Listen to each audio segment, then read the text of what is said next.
এবার কি তাহলে ৪৫ দিন পর বুকিং করা যাবে গ্যাস বুকিংয়ে বড় বদল। গ্রামে ৪৫ দিন, শহরে ২৫ দিন পরেই মিলবে নতুন সিলিন্ডার। এলপিজি নিয়মে বড় পরিবর্তন ঘোষণা। সিলিন্ডার বুক করতে এখন অপেক্ষা আরও বেশি। প্যানিক বাইং ঠেকাতে সরকারের কড়া পদক্ষেপ। গ্যাস বুকিং সাইকেলে বড় বদল। বাড়িতে অতিরিক্ত সিলিন্ডার মজুত বন্ধে নতুন নিয়ম, লোকসভায় ঘোষণা।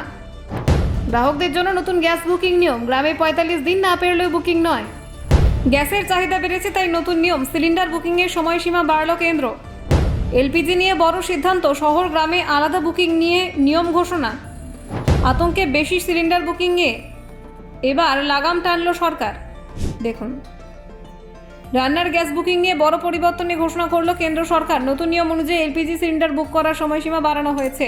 এই সিদ্ধান্তের ফলে গ্রাম ও শহর দুই ক্ষেত্রে গ্রাহকদের বুকিং সাইকেলে পরিবর্তন আসতে চলেছে। আগে গ্রামীণ এলাকার গ্রাহকরা প্রতি ২৫ দিনে একবার গ্যাস সিলিন্ডার বুক করতে পারতেন।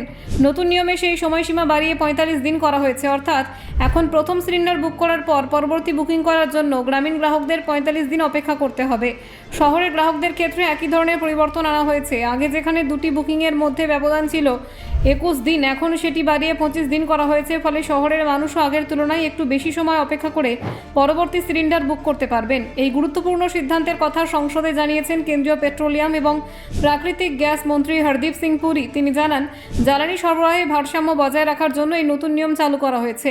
সরকারের মতে সাম্প্রতিক সময়ে অনেক মানুষ প্রয়োজনের তুলনায় বেশি সিলিন্ডার বুক করতে শুরু করেছিলেন। ভবিষ্যতে গ্যাসের অভাব হতে পারে এমন আশঙ্কা থেকে অনেকের মধ্যে আতঙ্ক তৈরি হয়েছিল।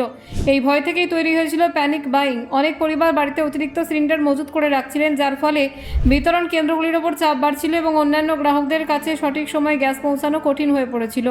সরকার মনে করছে, বুকিংয়ের সময়সীমা বাড়িয়ে দিলে অযথা মজুতের প্রবণতা অনেকটাই কমবে। এর ফলে সিলিন্ডারের সরবরাহ আরও সুষ্ঠুভাবে পরিচালনা করা সম্ভব হবে। এদিকে বাণিজ্যিক ক্ষেত্রেও কিছু বিশেষ পদক্ষেপ নেওয়া হয়েছে।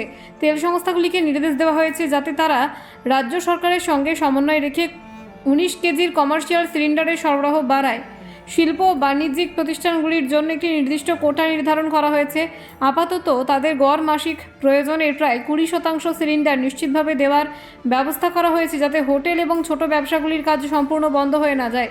রান্নার গ্যাসের ওপর চাপ কমানোর জন্য সরকার বিকল্প জ্বালানি ব্যবহারের দিকে জোর দিচ্ছে।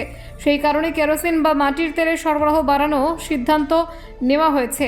আগে রাজ্যগুলির জন্য ১ লক্ষ কিলোলিটার কেরোসিন তেল বরাদ্দ করা হয়েছিল। এখন সেই বরাদ্দের সঙ্গে অতিরিক্ত আরও ৪৮,০০০ কিলোলিটার কেরোসিন পাঠানোর সিদ্ধান্ত নেওয়া হয়েছে। জ্বালানি পরিস্থিতির কথা মাথায় রেখে পরিবেশ মন্ত্রকও সাময়িকভাবে কিছু নিয়ম শিথিল করেছে। এর ফলে হোটেল ও ধাবাগুলি ১ মাসের জন্য বিকল্প জ্বালানি ব্যবহার করার অনুমতি পাচ্ছে।